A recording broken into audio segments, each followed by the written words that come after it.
What's happening, everybody? Welcome to the Art Studio. I'm Charles Maring, and today we're going to be talking about L-mount lenses for the Lumix S1, S1H, S1R, I guess now the Sigma FP, and some Leica cameras as well.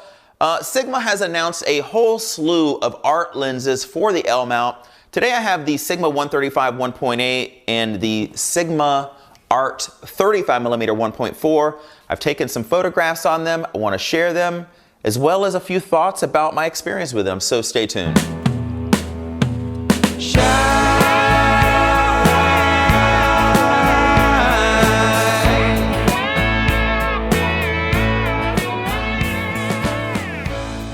I guess let me kick this off with Happy New Year, everybody. We are in 2020. This is our first post of 2020.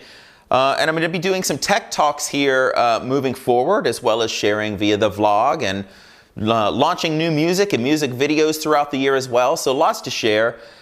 Today I want to talk about these two lenses because I've gotten to put them through the paces a little bit. Let me bring a close-up, I guess, first. This is the Sigma 135 1.8. As you can see, it is a fairly big lens.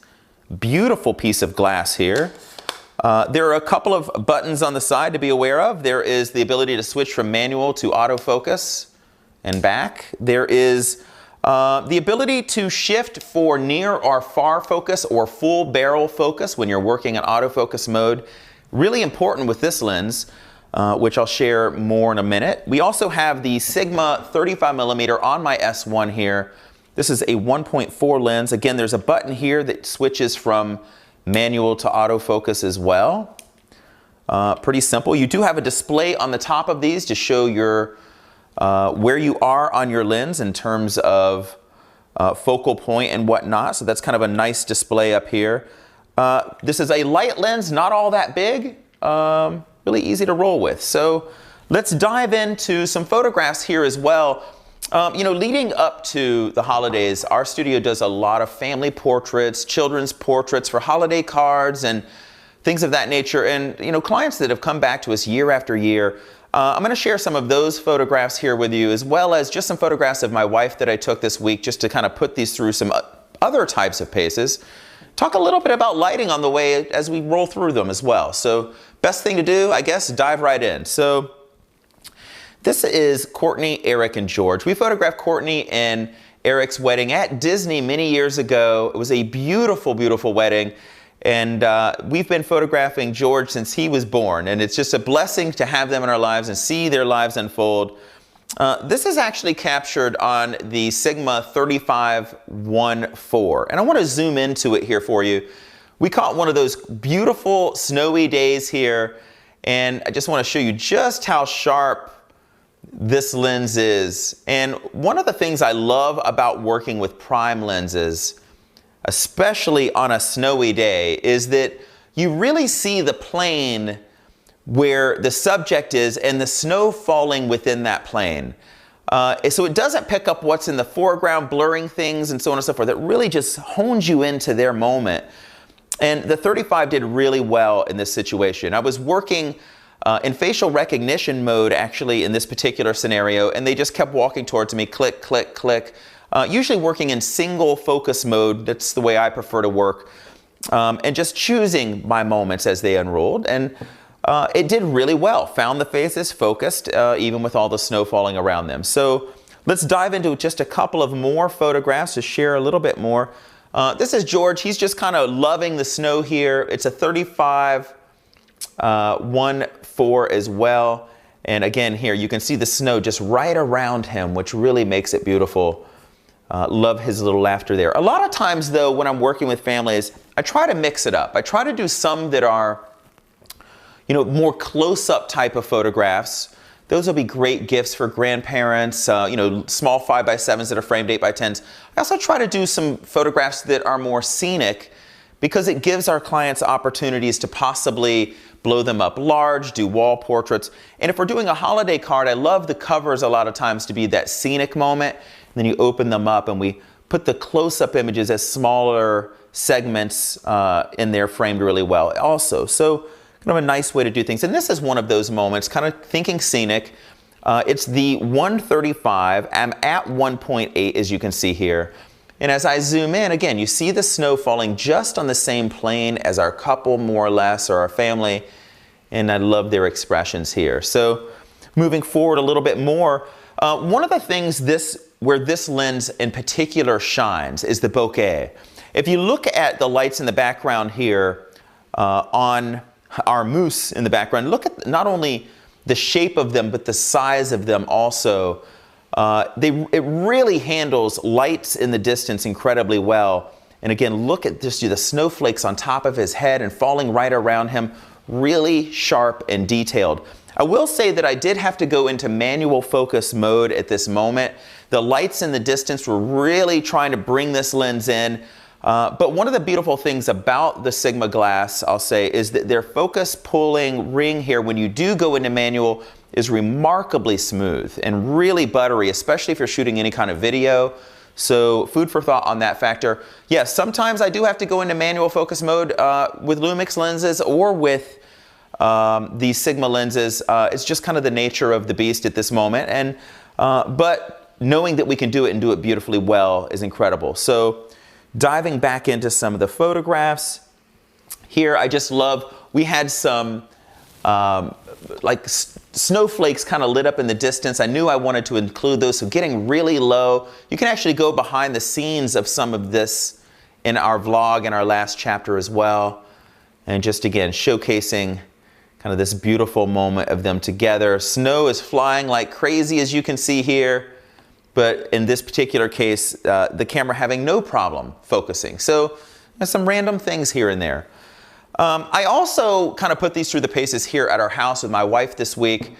And I thought these were the better images to share with you, just because it kind of allowed me to talk about some lighting and things of that nature too. You know, this time of year, everything's dead. It's winter, it's snowing, it's cold, and it's just kind of drab in terms of the color of light in the atmosphere around here. That can be used creatively, but sometimes I want to add a little bit of glow and warmth and happiness to things.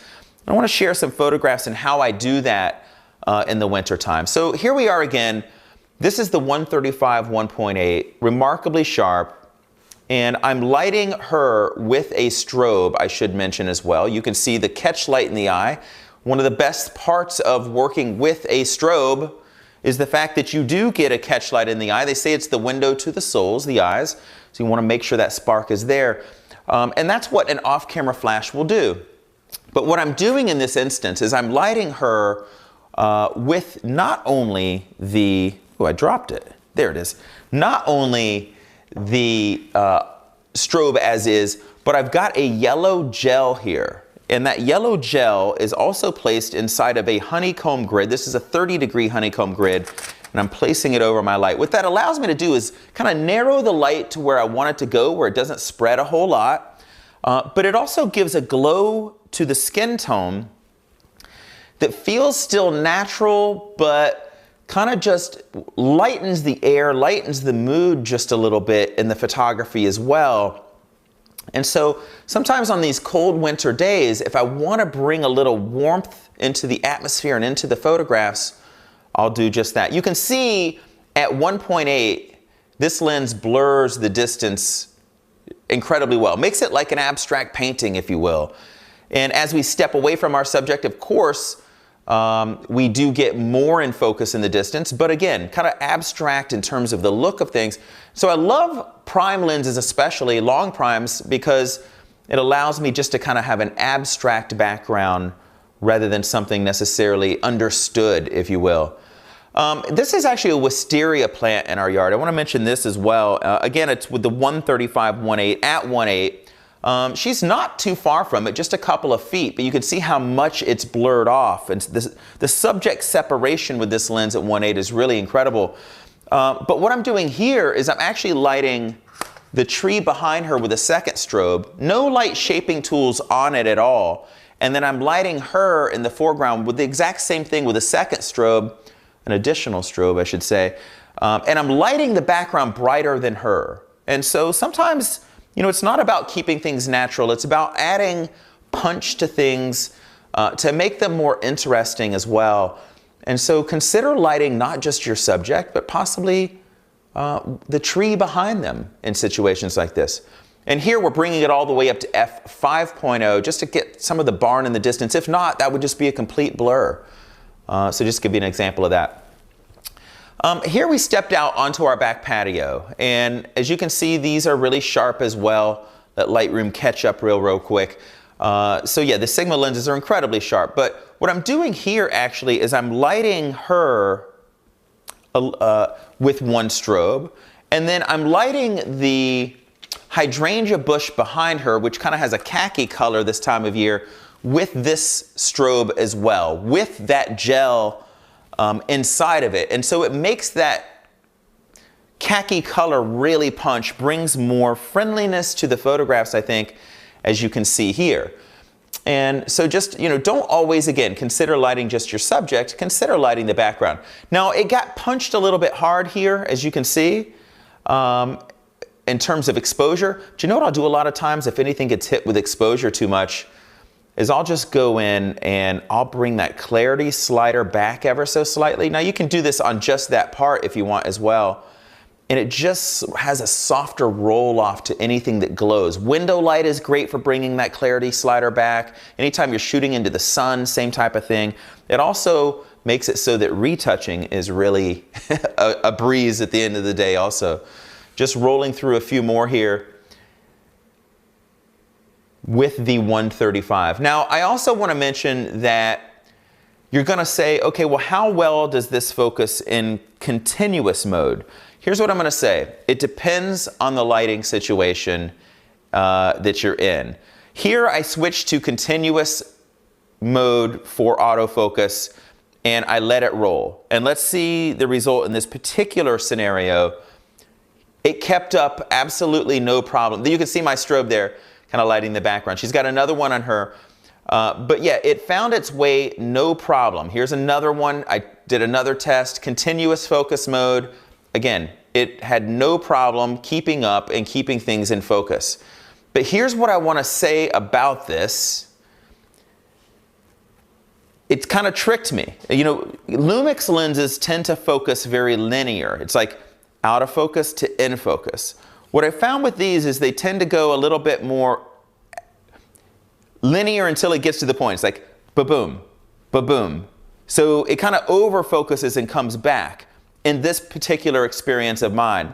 And so it was fooling me into thinking there's no way that this is focusing correctly. But I knew I had to just trust it and let it roll. And when I got back and saw them, every single shot was in focus. So if you can just learn to trust your lenses and let them do what they're doing, and that takes time and energy certainly, but I found that I could trust it. And so kind of a nice thing to know, although it does fool me in the moment itself. So that said, let's take a look at a few more. 135, 1.8, but at 2.2, you can see that bush in the background that we lit with the warm gel, kind of being bright and friendly. The roll off is just beautiful. And just a few examples. Now, if you really want to see what the color of light was, this is what we had. If I worked with no strobe whatsoever, yes, I could warm it up with white balance. I wouldn't have a catch light in the eye. The bush in the distance would be the same color as the skin tone. So, you know, strobe does a couple of different things. It adds contrast, it perfects skin tones, it puts catch lights in the eyes. You start adding gels even outdoors, it brings warmth and glow and friendliness. Strobe, I tell you, it makes all the difference in a lot of things that we do. Just take a look at a couple of more. You can see here again, lighting with that warm gel just makes everything more beautiful. And I'm shooting across these, mind you, with the 135, and it's having no problem in facial recognition. For a waist-up shot, nailing it each and every time. So kind of a nice thing. Here's the 35mm 1.4. You can see I lit the tree with the warm in the distance. Not sure that it works as well here, but it kind of gives you an idea. A lot of times it's just doing some test, and that's what we're doing here. But in the woods, I love the warm glow of the gel. It just really brought even this cold kind of wooded area, warmed things up just enough to even make this, all the dead trees and everything kind of feel alive, and if that's even possible, and more friendly to say the least. So That's kind of a wrap on this. I'm really impressed with the visual quality, the sharpness of these lenses, the fall off of these lenses. There are times when the autofocus is absolutely phenomenal. There are times where it got tricked up and I had to manually focus. If you just know that going into it, I don't think you can go wrong with these. The build quality of these is absolutely stunning. The glass is beautiful on them. The weight is not overwhelming. Would I consider Sigma L lenses? I have no relationship with Sigma other than they allowed me to test these out. I would absolutely consider them. And it's just nice to know that we've got so many L mount options coming in 2020 for fast glass, and Sigma's really hitting it out of the park in terms of the options for their fast glass as well. I'm really impressed with these. I'd be proud to own them and use them just based on the results we're looking at here. So moving into 2020 further, I've got so much going on. I have a new single launching here in January, February, March.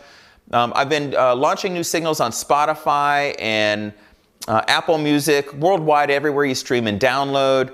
My band's playing live out quite a bit. We've got quite a few dates coming up in 2020. Excited about that because I just am loving the musical side of things that we do. The collection of paintings is growing immensely. I can't wait to get out and share some of that. You'll see a lot of that behind the scenes this year as well.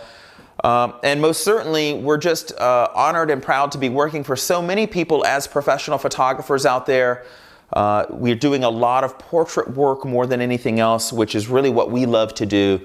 And so with that said, that's a wrap on today. I look forward to sharing throughout 2020 all that we can, sometimes in terms of in form of the vlog and going behind the scenes, and other times in tech talks like this, and other times dropping new music videos and things of that nature. So keep an eye out for it all.